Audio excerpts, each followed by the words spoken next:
We are now around 3 weeks into the NHL season, which is crazy to think about, and we're starting to get a little bit of an idea of what players' deployment's going to look like, their average time on ice, or just players that are currently moving up the lineup due to some injuries, and these players are currently skyrocketing up the fantasy rankings. So in this video, I'm going to give you my 7 favorite players that I think are rising in the fantasy rankings right now. Hopefully you own some of these players, or hopefully you can make a trade to acquire some of these players given their future long-term outlook.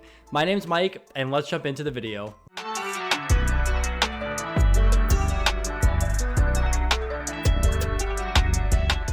With injuries to Alex Pietrangelo and Zach Whitecloud, Shea Theodore has now emerged as the #1 defenseman in Vegas, pending Pietrangelo's return. I still think regardless that Theodore is the best offensive defenseman that Vegas has right now, and they're finally starting to deploy him like we hope to see in prior years. The issue is that Vegas has arguably one of the best decors in the entire NHL, and that kind of sheltered Theodore, and he only played around 21 minutes a night last season. But with Pietrangelo and Whitecloud both out of the lineup, Theodore has now stepped into a pair 1, power play 1 role, and over his last 5 games, he has 6 points, 15 shots, and averaging over 25 minutes time on ice. So right now with Pietrangelo and Whitecloud injured, Theodore now becomes a top 7 to 10 defenseman in all categories, in all leagues. He is an absolute beast offensively, and this Vegas team has off to a very, very strong start right now, similar to what we saw obviously to end last season given they won the Stanley Cup. The biggest indicator here for Theodore are just the minutes. Again, he was sheltered playing 21 minutes a night in a power play 1, pair 2 role, just not really getting the offensive looks or touches that we were looking for. But with the injury to Pietrangelo, there is just a ton of upside from Theodore. If you drafted him, his preseason ADP was around 144. He is performing way above his ADP right now. Could potentially be a sell high, but maybe they're starting to see that, you know, if Pietrangelo is day-to-day, he's an injury that's lingering throughout the entire season, Theodore's going to have huge long-term value, and I'm extremely surprised to see him not at 100% owned, given how strong his start is. This Vegas Golden Knights team is notorious for injury. Shea Theodore himself, who played just 55 games last season, but if he can stay healthy and we see some injuries against this Vegas Golden Knights back end, Theodore has huge upside for the rest of the season, but for right now, his value is currently skyrocketing him up the fantasy rankings. Another defenseman, and obviously no surprise because I tend to talk about the same players over and over again, but Jake Sanderson is obviously skyrocketing up the fantasy rankings with how good his start to the season has been and his long-term deployment in fantasy and in real life. He has now emerged as the #1 defenseman on a very crowded back end similar to Theodore that has players like Jakob Chychrun and Thomas Chabot, 2 defensemen who could easily play in a power play 1 role or also take time 5-on-5 away from Sanderson. I watched the game against the Wings on Saturday, and Sanderson looked extremely good. So far this season, 5 games played, 3 goals, 6 points, 3 of those points on the power play, 9 shots and 7 blocks. He's not much of a shooter. He will get you around 150 shots this season and over 150 blocks. But obviously what I like here is that he is playing on the top power play unit, and he has a league winning upside if you did draft him and drafted him and held on to him. The opportunity to add him has definitely gone away now. He's just available in 25% of leagues. I'm assuming that roster percentage is going to end up going up to around 80 to 90% within the next coming weeks. His upside, 60 plus points, 150 plus shots, 150 plus blocks. He has the upside to finish as a top 5 to 7 defenseman in fantasy this season. That's at his absolute ceiling, which is definitely in the realm of possibilities. He's playing around 22 minutes per night, which is around what we saw last season, but I do expect this to increase over time. Both Chychrun and Chabot do have injury history in the past, so if that ends up becoming a problem, we can expect Sanderson to see huge minutes down the stretch. But again, I'm not drafting a player or owning a player contingent on injury. I just like what we're seeing right now. He has went from a guy that was pretty much going near the end of drafts to becoming a top 10 defenseman in fantasy.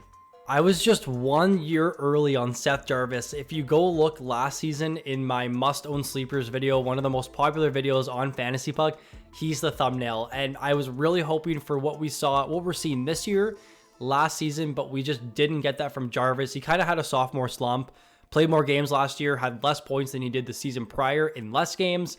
But this season, he's finally breaking out. He's finally becoming that first round pick player that we saw in the NHL draft, one of the better or highly touted prospects in the NHL. He was extremely good in the AHL, and now he's finally producing at the levels we were waiting for. Jarvis' breakout season is finally here. He's skating on line 2, and the reason why I have an asterisk there is because he was recently moved down with Aho out of the lineup. Brind'Amour loves to play Jarvis and Sebastian Aho together, which is an extremely positive sign when you own a player that's also playing with that team's best player. And we'll get into that in a little bit with another guy on this list. But he's skating line 2 right now. Aho's due back anytime. Same thing with Andrei Svechnikov, someone you know we're super high on. And also, he's playing power play 1. His minutes throughout his career have gone up, 13 in year 1, 16 in year 2, and now he's close to 20 minutes per night right now in year 3. The Canes don't like playing their players. They love to roll lines similar to Vegas. You don't see many guys with 20 plus minutes time on ice. But if Seth Jarvis this season is playing 18 to 20 on a top 5 team in hockey, the upside is massive. So far this season, 6 games played, 4 goals, 7 points, 18 shots, and 9 hits. His hit volume's way up from what we saw last season. It's kind of starting to regress after his first game with 7 hits. But Jarvis could easily become a 200 plus shot, 100 plus player with 50 to 70 point upside. Again, there's a huge range because we just don't know the outlook long term and if he can sustain this offensive production. And it's really good to know that he has been this productive while starting the season off with 6 road games. So they're going to be home soon, and Andrei Svechnikov and Sebastian Aho are due back anytime, and they should improve the offense and not hurt Jarvis as much as people are thinking. With Svechnikov back, he should slot into line 2, and they should keep the Bunting Aho Jarvis line together. And in preseason, when the team was practicing with Svechnikov there, Jarvis was still on the top power play unit. So a lot to like from Jarvis here. He has went from a guy that was pretty much undrafted, became one of the top adds in week 1, to now becoming a top 100 fantasy player. He is skyrocketing up the rankings right now. Hopefully you picked him up in week 1, or hopefully you can acquire him right now while he's still available in 30% of leagues. Artturi Lehkonen, another guy I just love. He's someone that really just, similar to Vincent Trocheck, covers every single category. He is such a beast. Someone I shouted out in my must own more sleepers video, and someone I was super high on last year. I tried to caution people about Drouin. If you listen to any of my streams, I got a lot of questions about Drouin and what I thought about him. My take was that within 10 games, he would be down to the 3rd line. There was way too much hype around the Drouin McKinnon chemistry, and there wasn't really any notice that Drouin just is not the NHL player that he used to be back in junior. He's now 28 years old, and the hype is just dwindling down. I was surprised to see he got moved down within 3 games, but Artturi Lehkonen, to no surprise, and I said it in the video, that he would end up being the guy that fills in for Drouin once he gets moved down the lineup, and that is exactly what we're seeing here. Our Lehkonen's on top line, and I mentioned that you like players that play with the team's top guys, and that's what you get with Lehkonen. He plays with McKinnon. We know McKinnon's upside 120 plus points, a ton of shots on goal, and Lehkonen also plays on the top power play unit. So line 1, power play 1 on a Colorado Avalanche team that we know is a top 5 offensive team in all of hockey. What we saw last year from Lehkonen, 51 points, 20 power play points, 150 shots, and 93 hits. That's just in 64 games. If he played all 82, 200 shots, 100 hits, and 70 points was definitely in the realm of possibilities for him. So far this season, we're starting to see exactly where he left off last year with 6 points in 5 games, 22 shots, which is crazy from Lehkonen. I expect this to go down a little bit, and 5 hits. He's playing big minutes in Colorado. They have the 6th most efficient power play in the entire NHL. He's a poor man's Joel Eriksson Ek at just 53% rostered. He's still available in leagues, and he's still not a big enough name that players or managers are going to hold on to him. So I do think he's an extremely good fantasy asset. Someone that was pretty much undrafted or going very late in drafts. I scooped him up in the FPPL Atlantic League with one of my last picks. That is now in the top 100 fantasy conversation, like we saw for a lot of last season. I like what we're seeing from Lehkonen here, the minutes, the opportunity, it's all positive. Hopefully you own him, and if not, hopefully you can add him to your team. The rise of the brick Woll is finally here. Oh my god, I've been waiting for this moment because of last year with Campbell and Skinner, and now this year with Samsonov and Woll. I was a little hesitant if I actually wanted to release in preseason that Woll was a must-draft goalie, and I'm hoping we're right, and this roster percentage is going to start to skyrocket. Depending on what happens tonight, I'm recording at 5 p.m. Eastern on Tuesday, and there's a big slate of games tonight, including the Leafs at 6 p.m. against Washington. So all eyes tonight are going to be on Joseph Woll. Samsonov, to me, was a huge risk from day one. The same thing we saw with Campbell last season. He's never started more than 40 games in a season. He's dealt with injury the past couple of years, and at times he just didn't look like the starting goalie that we were hoping for the Toronto Maple Leafs. So far this season, 14 goals against on 83 shots, not good. He was pulled in the last game against Tampa with 3 goals on 4 shots. I wasn't watching, but I heard there wasn't much defense. But then Joseph Woll came in and made 29 saves en route to the Leafs winning the game and coming back against Tampa. Woll, in his NHL career, 10-3, a 928 save percentage, and a 288 goals against average. Sorry, a 228 goals against average. Extremely good numbers. And I get what you're thinking, that I don't like Samsonov because he's never started in the NHL. He's never had more than 40 games, and neither has Woll. But with Woll here, he has been good at every single level, including the minors and in the NHL. And I feel like he has more to prove than Samsonov does. The Leafs last season had 50 wins and the 4th best win percentage in 2022. Even if Woll gets a 50-50 split, he still should end up as a league winner. His value is skyrocketing right now with all the blunders that we've seen from Samsonov in the early going. If he continues to struggle, the value of Woll just continues to go up. I've added him in all the leagues I can right now. He's owned in about 4 of my 7, but I own him in the other 3. I'm super high on him this season. You're getting a goalie on a team with 50 wins and the 4th best win percentage just last season, and nothing should really change because we've seen how good the Leafs look early on. I'm all over Woll right now. He is skyrocketing up the fantasy ladders.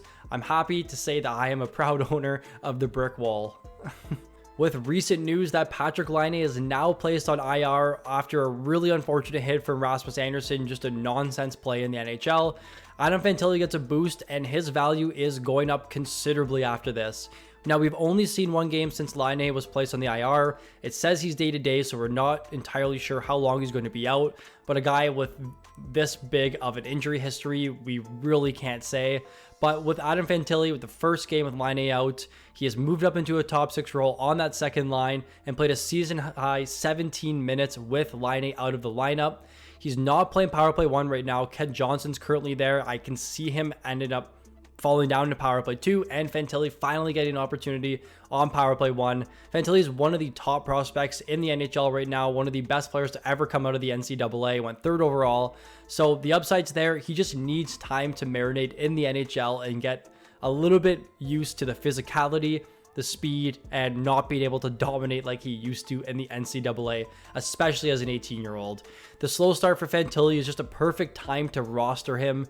He, to start the season, has 5 games, just 1 goal, 1 assist, 11 shots, but his 11 shots just doesn't really show for the shot attempts that he's taking.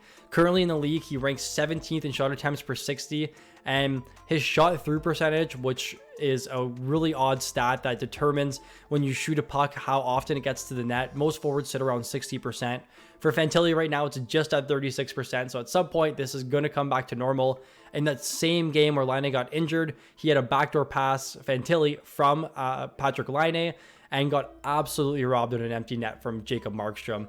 So there is potential for Fantilli to move up to the power play 1, but with Laine out, Fantilli's value increases to the highest we've seen this season. Rookies, again, you got to be patient with them. If you're drafting Fantilli with hopes that he's going to be a stud right out the gate, you're going to fail. You need to be patient with your rookies and hold them throughout the longevity of the season once they get their footing and once they establish themselves with the systems on their team. I like Fantilli right now. He is not in the top 100, but he definitely becomes a top 150 skater. So in those deeper leagues, you definitely want to be rostering right now. If you dropped him, it's probably a good time to add him back because he's starting to play a bigger role, more minutes, and just more offensive opportunity. He is a solid long-term player and someone that you definitely need to be patient on. To end this video off, we have a guy in a very similar spot to Jarvis who has been arguably the best waiver wire ad or the best sleeper so far this season, Evan Rodrigues of the Florida Panthers. We know the Florida system and what it does to players. We've seen it with Verhaeghe. I've been preaching this. We've seen it with Brandon Montour, and we're starting to see it again with OEL and Evan Rodrigues. I didn't want to include OEL because I know you're sick and tired of hearing about him. Evan Rodrigues has solidified himself on a line 1, power play 1 role on a top 5 offensive team over the last 3 seasons. This team loves offensive players that just shoot the puck and score goals. Evan Rodrigues just 2 years ago is removed from a 20-goal season with over 200 shots on net and the top 15 shot rate, and we're seeing it again this season. He's playing a career high 1830 per night. Finally, a team is giving him an offensive opportunity, and to no surprise, it's Florida. In 5 games played so far this season, if you did add him to start the year, you have been reaping the benefits with 7 points, 21 shots, and 5 hits. So far at 5-on-5 this season, he has been an absolute beast with the 13th highest shot rate and the 22nd best point rate. There's so much long-term upside to like here. The Florida Panthers, they roll their top 6. They play a ton of minutes.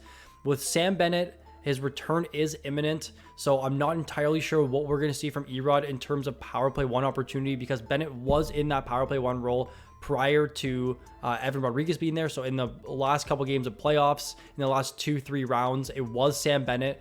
So when Bennett returns, we're definitely gonna have to keep watch to see if Evan Rodrigues sustains his power play 1 role. But regardless, he's still a beast at 5-on-5 and is playing with Alexander Barkov and on a team that just has so many good puck moving defensemen.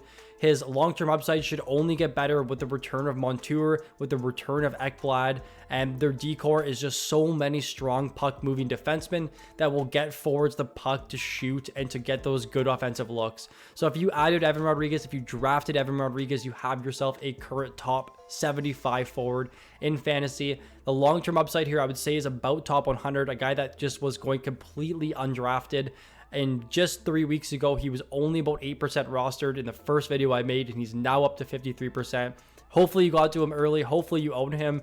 And if you do, let me know what you are suspecting to do with him long term. If you're looking to trade for him, if you're looking to hold, or just what your plans are with Evan Rodrigues. That will do it for the 7 players skyrocketing up the fantasy rankings video. If you enjoyed the video, make sure you leave a like. If you made it this far, make sure you subscribe. We have so much content that we're pumping out over the next little bit. And for those not in the Discord, definitely be joining with the 16 game schedule tonight. There's definitely people that need suggestions for their starts and sits, and all that can be answered over on our Discord. Link is in the description below. Thank you for watching, everybody, and we look forward to seeing you all in the next video.